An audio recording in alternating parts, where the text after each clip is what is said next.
Preview.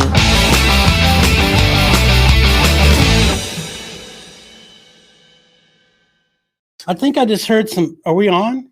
I just heard some sound from back there. What the hell? That's freaking weird. It's like a poltergeist is in here. Episode 69. We used to be number 69. Have drifted to 70. We're fighting back to get our 69. We're gonna get it back, dude. I already ordered those T-shirts, so yeah, we got to come back to. This is going to be an awesome weekend of baseball. We'll talk about the game last night in a second, but you've got a couple really cool things happening. Number one, the division-leading Mets are in town. Number two, we're wearing Nike City Connect jerseys all weekend. Number three, Saturday is Cuban Heritage Night. And there's a really cool thing they're doing. Have you seen the hats? So they're all red. Everything's red. Marlins logo in like a gray or white. On the side is a Cuban flag. And then on the back where it Velcros together is also the Cuban flag. So you get that in a ticket and a special deal for Saturday. So that should be pretty awesome. So cool. And the Cuban history and heritage of baseball is so deep and so awesome, and not even in this city, but around the country. So hottest ticket in town Saturday night, Cuban Heritage Night. Yeah. City Connect jerseys. I mean, it's exciting stuff. Yeah, I'm super excited. Last night, that's the Marlins I want to see. That's the Marlins team I want to see. Sandy bounces back after that disastrous start against the Dodgers. The guys last night were saying a couple things could have been going on. He could have been tipping his pitches because that guy never gets lit up like that. And number two, maybe just a little amped up to play the reigning world champs or whatever, and you're on a long road trip. But no, he came back and was the Sandy I'm used to seeing. Went a full 6, 9 strikeouts, 2 hits, 3 walks, no runs. Shutout baseball that we expect from him. And then we come in relief by committee with your boy sidearm Simber, Detweiler, and Zach Pop all played great. Zach Pop with 3 strikeouts in a row. That kid's pretty good. I'm glad we kept him. Yep. That was a Rule 5 guy that we got from Baltimore, but he seems like he's going to be a solid contributor in that bullpen. Cooper. What happened? He ate his Wheaties? Something happened to him yesterday. Hopefully they don't drug test him and he falls victim to that. Don't even say that. I'm just kidding. Yeah, so he looked great. Damn near hit the cycle. First of all, poor scoring in that game. That ball was completely uncatchable by the third baseman. It was a rip. Yeah. There was no way that's not a double. They're going to appeal it. But he never got another chance to come up to bat to hit the single he had all the big parts of it. Exactly. He had the hard parts. Yeah, the home run, the triple, and even the double that should have. They called a single, which is garbage. And then Rojas had another blast, and he looks good. And then we were resting 2 pretty good guys. Yep, great guys in Jazz and Adam Duvall. And they coming back tonight. Oh yeah, rested. Sure. For sure. So we got Jordan Holloway starting tonight. It will definitely be a pen night. I don't expect him going more than 3 or 4 innings. And then you've got some of these guys that we have been resting that we haven't used out there yet. So tonight should be a decent game. Going against Stroman, righty 3-4 with a 2.72, 35 strikeouts, decent pitcher. But if we keep the bats warm, we should be good to go. Yep. We're going to give these Mets a good series. I'll tell you what, it'd be sweet to sweep them because then we tie for first. Can you imagine? We're only 3 games back, right? 3. I was going to say we got, there's going to come a point where we got to do a report card on the team's progress, and it's like to be sitting here on a Friday night, in May, 3 games back from the lead. Pretty sweet. It's not a bad place to be. Yeah, and then you got the Phillies coming right back after that. So I'm going tonight. With Richard from the office, who's a huge Marlins fan. And shout out to Richard. That's gonna be cool. And then maybe I'm gonna get to go tomorrow night. Yep, I'm going tomorrow night. I'm taking my Cuban wife. Yeah. She's okay with Cuban Heritage Night, but not like just a regular Friday night opener.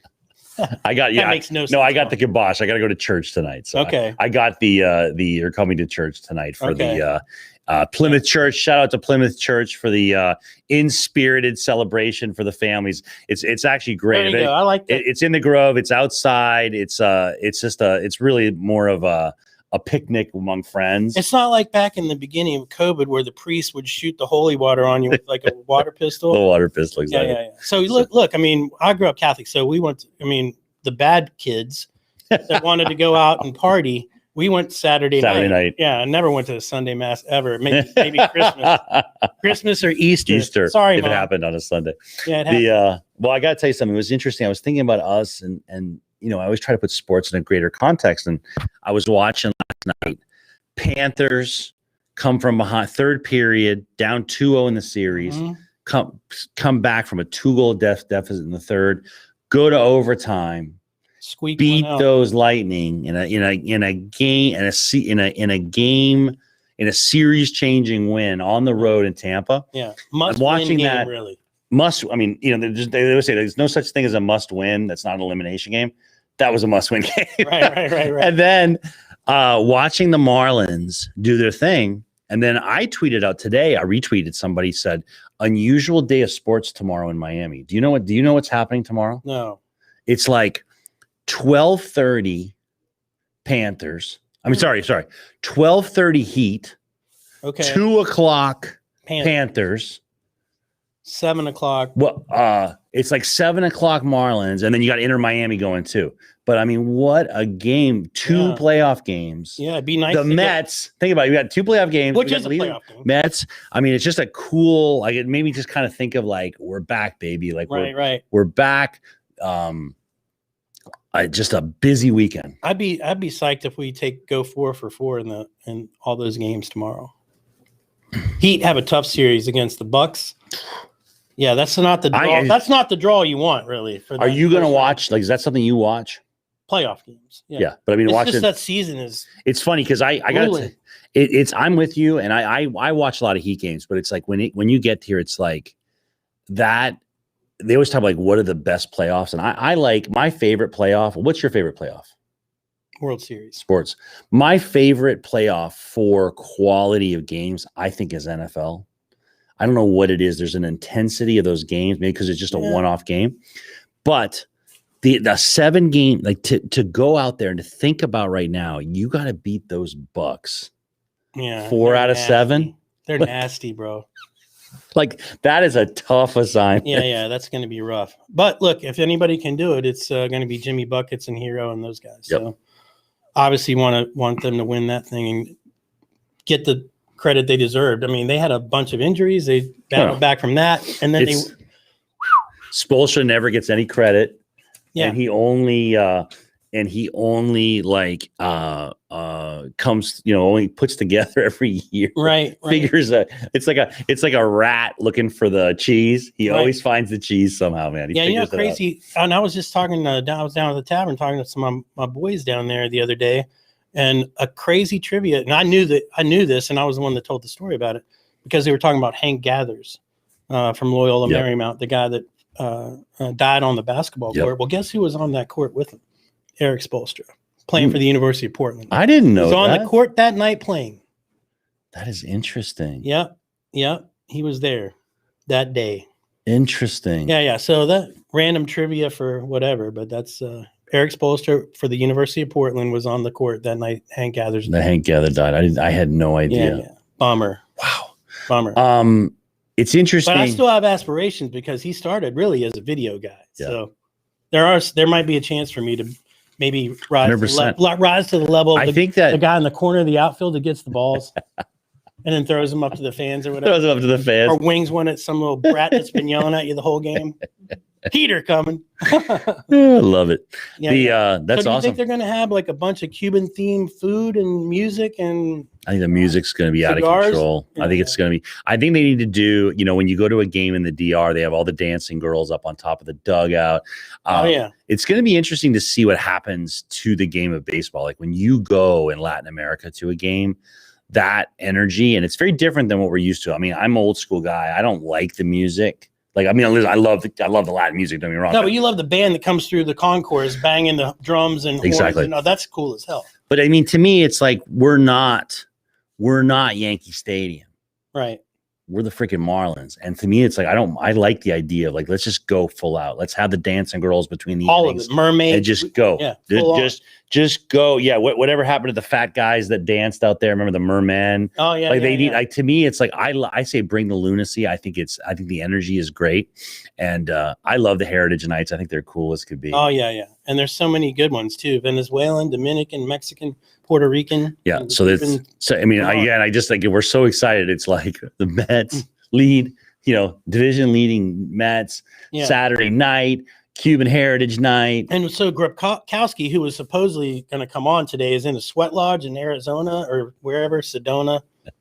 Yeah, whatever, man. I hope you get some bad Mexican. He says he's going to zoom in on us on or come in on us. We're going to do like a couple live shots. I think he's going to some Diamondback games. So Diamondback Mets games? I don't know Mets or whatever. Oh, he's but he's a fan no matter what. Yep. He's like us. It's just like, but I kind of wanted to like dog on him a little bit, about that super expensive infield that has produced zero so far. Lindor is not that good, or he's just he's one of those guys that took a big chunk and maybe his last season he was prepping for that big payday and went all out. Yep. So here's a cool story, and maybe I've already prepped this, or we talked about it the other day or yesterday even, is Tony Bosch has Luke Pettigrew from the Giants, Notre Dame guy, one of the most hated Golden Domers by all Hurricanes. All Canes. And played on a team that went to the Super Bowl in 2000, or what's the one where Kerry Collins was the quarterback? Yeah, I can't remember. Yeah, and another no-name quarterback actually won that. Trent Dilfer, for the Ravens. Ray Lewis got a ring that time. So that's what started the whole game manager thing. Remember? Right. All you need is a game manager. Wrong. That didn't last long. No, they figured that out. That theory of football management did not last long. They figured it out really quick. So he's going to be on. Can't wait to meet him in person. He was on a show for a stream that was pretty good, but this is going to be way cooler. It seems like Tony Bosch has a knack of getting bad boys on his shows. Yeah, imagine. But I think they hang out together. Imagine that. Yeah, I don't know that they met in jail, but yeah, I don't think Luke was actually in federal. Yeah, I don't think he was. No. We'll but anyway, I'm super psyched. The guy's a great freaking offensive lineman in the history of football, at least in the And if you haven't watched Tony's show, it's fun to talk to Tony because there's no BS. It's like he breaks it down. That's why they call it the ugly truth. It's the ugly truth. It's a great show. Yeah, there's not a lot of time wasted on niceties on his show. Oh no. They get right to the point pretty quick. And he's had some really good guests. And I know he's got some guests in the future that are going to be awesome. Michael Vick, Ray Lewis. I even heard Ice Cube might be here. Crazy story about that. Second Lollapalooza, I think it was like 1992. Yep. Here are the headliners: Red Hot Chili Peppers, Soundgarden, Pearl Jam, Ministry, Jesus and Mary Chain, the Sugar Cubes, but they always had a rap artist. Yep. The first one was Ice-T. Yep. Second one, I was there, Ice Cube. Ice Cube. Yeah. So if I get to see him, I'm going to tell him, bro, you killed it. He killed it. It's funny you say that because I went to that one, Ice Cube's one in '92. I was in Atlanta. I was a summer associate at a law firm and went, and it was it was like it rained. The whole thing was a mud pit. Oh yeah, but people still loved it. Oh no, it was. I remember coming home and being like so disgusted with myself. Like it was like, right. Mess. Those Lollapaloozas bring back good memories, and it was funny as you said that because it was funny to think about like what would that be like? Mostly a grunge, like a rock and roll setup. Yeah. And those rappers would always show up and kill it. He brought it. Oh yeah, big time. And plus, when you're taking mushrooms and whatever other drugs, do you really care about mud? Not really. I think it's like paint. It's like body paint. Yeah. So those are the good old days. I got to tell a quick story. I was at a Grateful Dead concert at University of Florida. I was in law school, and the show was starting. Like all the students were late, and they had those. You know how they sometimes they put up the fences that don't have the proper structuring. Oh yeah. So it's a chain link. Rail right through there. So all of a sudden, someone just makes a break for it, knocks the fence down. Everyone runs in. Well, there was porta potties behind it. And so, of course, I run in with everybody else and I'm later in the crowd, like I'm not the lead, but I'm coming through. Well, the porta potty's been knocked over and I see people in it? Yeah. Ow. And I see they open up the porta potty and a guy gets out and he's got the wife beater on. He's a built guy. He gets out. He pulls off his wife beater, and so he's covered in that blue poop everywhere. But he's got the outline. Look at Denise is grossed up. He's got the outline of it, and I won't stand up and do it. But he's got the outline of the wife beater where the poop's not on him, and he just starts flexing like, yeah, nice, nice, sweet. That guy, that wasn't as much fun. That's hey, listen, you got to play the cards that are dealt you, man. That's right. I'm pretty sure when he woke up that morning, he didn't think he was going to get covered in be turned over in a yeah, and then turned into a poop smurf. That's amazing. Poop smurf. That's killer. All right, so a bunch of good games, man. I'm looking forward to it. This weekend's going to be good. Tomorrow, I think we're going to see probably maybe Pablo or Trevor. Hey, real quick. But we're not going to get DeGrom, thank God. Real quick before you go, what do you think about the pitching being dominant right now? It's odd. The most no-hitters or the tied for the most no-hitters since when? 1800 something? I think the problem is I was watching the shift at the Canes game. So much shifting. And, the guy I was with was Mike Caffey was asking me, Gable's Insider, check out his column. And he was like, should we outlaw the shift? And I said, no. And I told him, like, my memory, he's an older guy. And I was like, my memory is Rob Carew. Remember that bat, this? And it's like, if you put that shift on Rob Carew, he'd hit a double off the wall every time. Like it is so crazy to me. These kids, we've got to teach these kids back. Like, I coach 8-year-olds. And they learn how to lay down a bunt. Yeah, like that's how you eliminate the shift. Like, you're going to shift me in a minute. You're going to shift me. I'm getting on first. I'm going to get on every time. Like I don't. It's like it drives. I don't know what it is. And I think part of this no hitter and the dominance is the shift is effective. If you're pulling every ball, they're going to catch it. They're going to be right there. What is it? 9 so far, and then there was another one last night. Yeah. Crazy. But I've seen some pretty long bombs too. Yeah.